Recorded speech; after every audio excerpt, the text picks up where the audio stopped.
Bueno, empezamos con el cuarto vídeo de la serie El cuerpo humano como modelo, en esta ocasión desde el modernismo al hiperrealismo. El Art Nouveau o modernismo surge en Europa durante las dos últimas décadas del siglo XIX y la primera del siglo XX. Traducido como arte nuevo, se dio en el arte y en el diseño europeo. Surgió especialmente como reacción frente al racionalismo de principios de la era industrial, cuyos avances fueron interpretados por estos artistas como amenaza a la creatividad del artista, por lo que postularon un auténtico culto a la labor artesanal y al arte por el arte.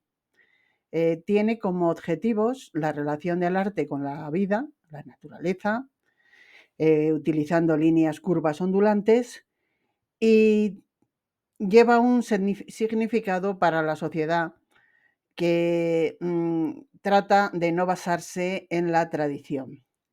Admite influencias del arte japonés y de los grabados ingleses por su carácter fundamentalmente decorativo. Alcanzó una gran difusión. Es un arte refinado relacionado con los objetos cotidianos. El simbolismo se manifiesta principalmente en Francia a finales del siglo XIX. Se encuentra a la par con el movimiento postimpresionista. Aunque inicialmente surgió como un movimiento literario, están ligados al romanticismo, eligiendo ir en contra de la razón, el moralismo que trajo la Ilustración, el materialismo y el racionalismo que trajo la Revolución Industrial en favor de la búsqueda interior de los sentimientos, la subjetividad, la imaginación y la extraña fantasía onírica. Abordan temas como la muerte, el sexo, el espiritualismo, lo demoníaco, etc. Este movimiento está fundado por un grupo de franceses bajo la influencia de Gauguin, que aboga por una renovación a partir del simbolismo y por una disolución de la representación empleando el sintetismo, el color de forma subjetiva, donde prima la armonía, la simetría, la perspectiva aérea, por cierto, y al igual que en obras japonesas. En la imagen podemos ver dos obras de Gustav Klimt.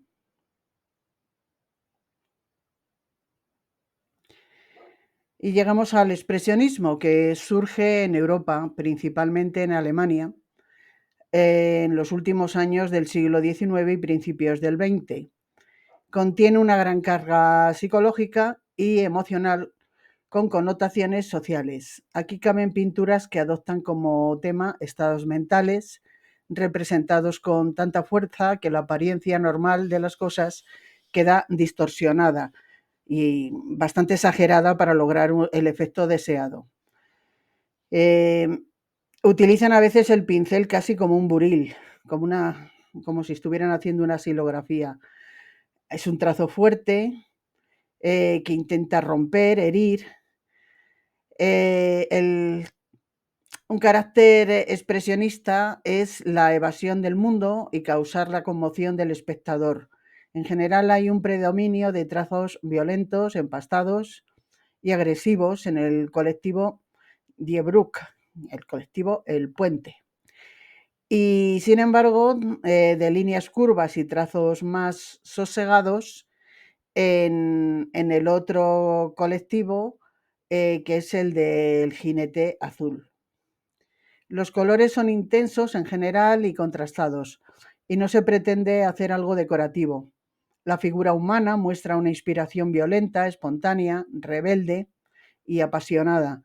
El expresionismo se caracteriza también por las deformaciones voluntarias, estados de ánimo subjetivos, las cuales tienen como finalidad explorar el interior de la conciencia humana.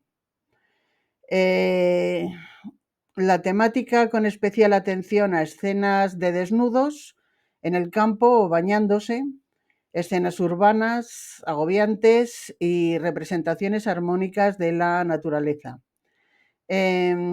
Tanto Ensor y Munch son los expresionistas más destacados. Son la antítesis del modernismo que había en aquella época y representantes del simbolismo. Edvard Munch refleja melancolía y simbolismo en sus cuadros, entristeciéndolos con colores apagados y sombríos, logrando un ambiente fúnebre. Tenemos obras como El grito, El baile de la vida, La muchacha moribunda y Vampiro. Llegamos al fauvismo, que es un movimiento pictórico francés entre 1905 y 1910 aproximadamente. Duró poco. Pero sin embargo revolucionó el concepto del color en el arte por su espontaneidad y creatividad, donde la técnica pasa a un segundo plano. Los fauvistas rechazaron la paleta de tonos naturalistas empleada por los impresionistas en favor de colores violentos introducidos por el posimpresionismo de Gauguin y de Van Gogh, para crear un mayor énfasis expresivo. Alcanzaron una intensa fuerza poética gracias al fuerte colorido y el dibujo de trazo muy marcado, desprovisto de dramatismo lumínico. En iconografía y temas no aportan nada nuevo. Hay escenas cotidianas de género, la figura humana y el retrato, pero siempre aludiendo a la felicidad, a la plenitud del ser humano. Las figuras resultan planas, lineales y están encerradas en gruesas líneas de contorno, lo que les aproxima a la estética del Art Nouveau. Sus integrantes fueron pintores como André Derain, Maurice Deblanc-Mick, Raoul Duffy, Georges Braque, Henri Manguin, Albert Marquet, Jean Puy, Émile Othon, Friest y Henri Matisse, su principal exponente. El término fauve nunca fue aceptado por los propios pintores y Matisse rompió definitivamente pues con la representación naturalista, ¿no?, de óptica que se daba con el color.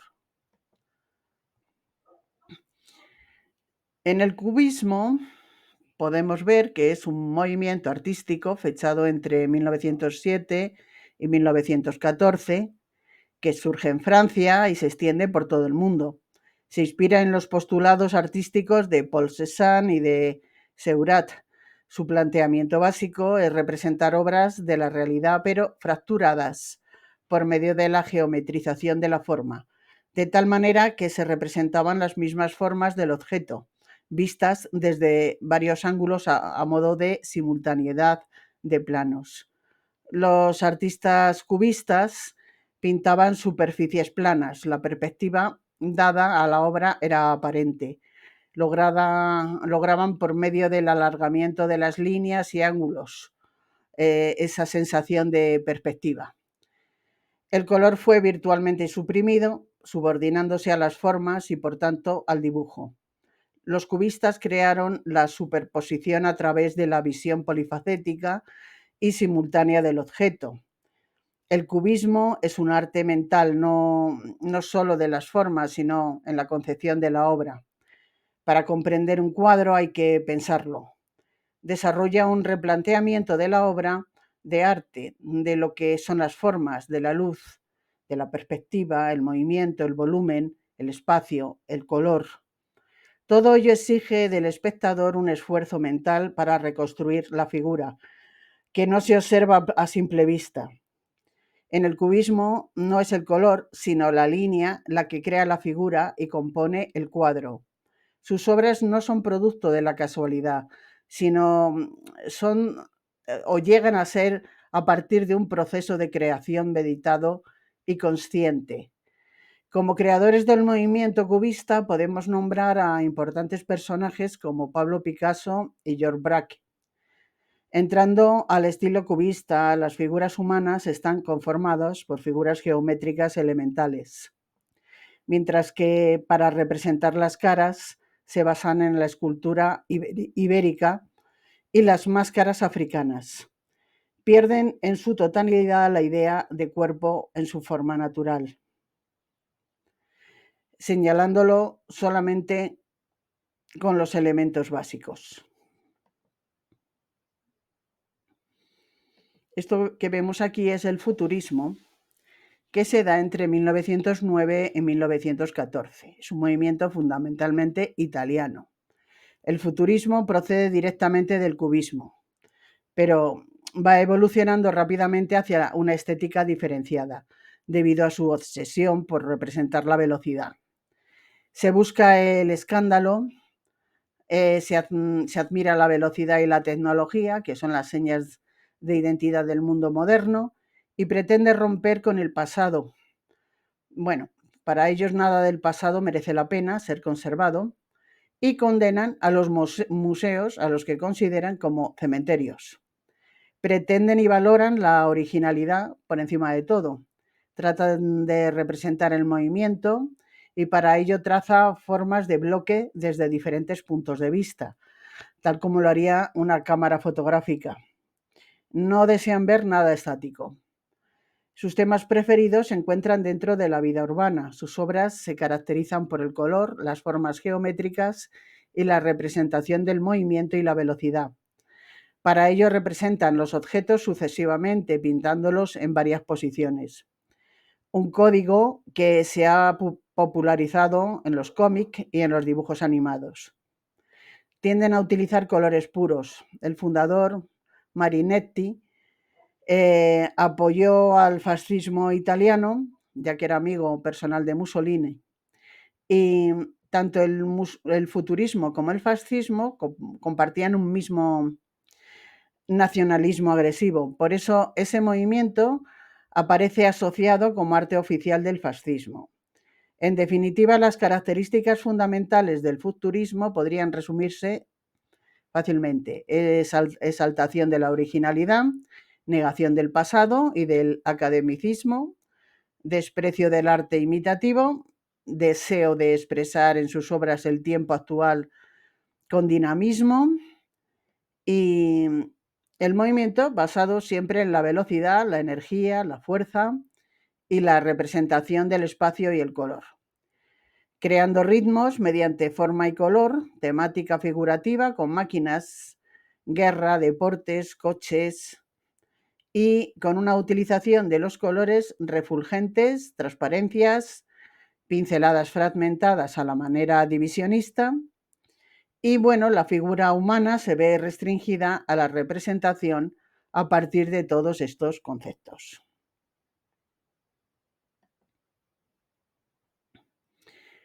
En el surrealismo, que surge en Francia en el primer cuarto del siglo XX, pues podemos describir que es un movimiento artístico como la creación de la irracionalidad, los sueños y los instintos como motivo de inspiración para el artista.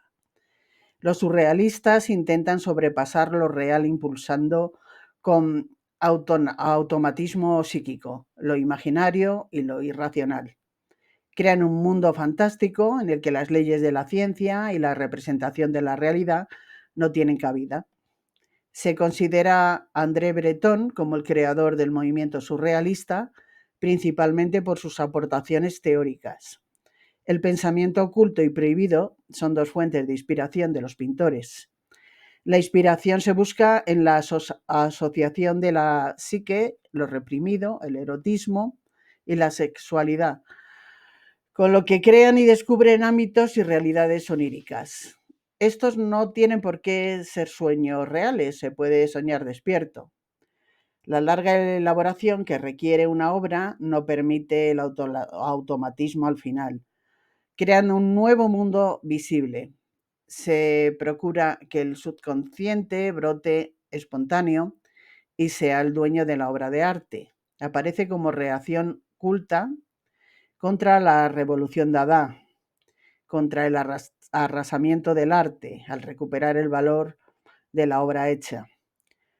Al contrario de otros movimientos, el surrealismo no crea una estética uniforme y se debate entre la abstracción y el hiperrealismo formal. La mayoría están influidos por el pintor Salvador Dalí, pintor catalán, que es el más escandaloso, extravagante, exhibicionista de todo el grupo. El estilo surrealista es caracterizado por explorar e ilustrar la mente inconsciente y así destruir el arte establecido. La figura humana dentro de este estilo no es la excepción. Claramente se puede observar la figura, sin embargo, con cierta simbología, en donde es inspirada por la imaginación y los sueños. Se representa de manera sugerente y como fuente de metáforas. Llegamos al pop art, que se manifiesta desde 1950 a comienzos de 1970 y surge en Norteamérica, aunque tiene repercusiones en Europa. Se traduce como arte popular y recoge los temas de la vida cotidiana y se vale de la publicidad de la sociedad de consumo. Posee gran libertad de expresión y de elección de materiales. Sus temas se inspiran en la publicidad, en los reportajes, en los carteles de los anuncios. Toma las figuras del exterior y se siente atraído por los objetos vulgares hasta tal punto que prefieren los materiales de desecho.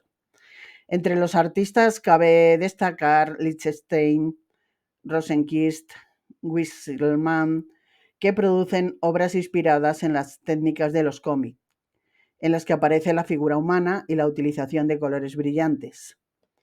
Rosenquist, como pintor publicitario que era, realizó obras de grandes dimensiones.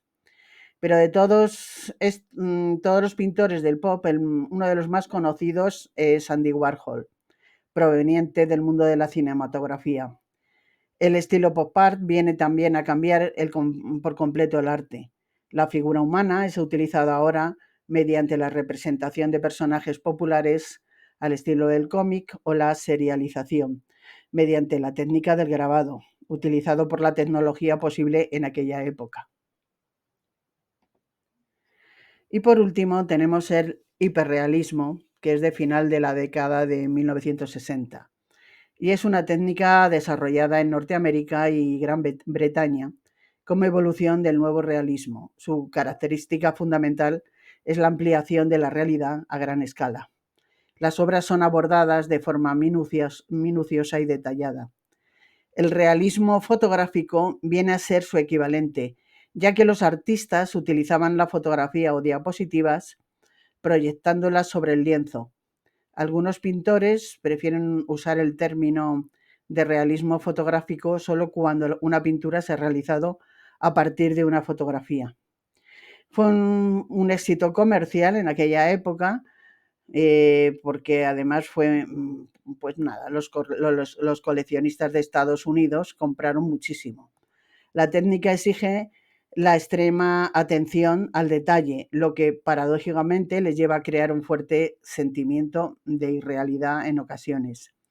Es una reproducción muy apegada a la realidad y es que los artistas reproducen con bastante exactitud la figura humana. Y con esto terminamos esta serie de vídeos sobre la figura humana. Un saludo.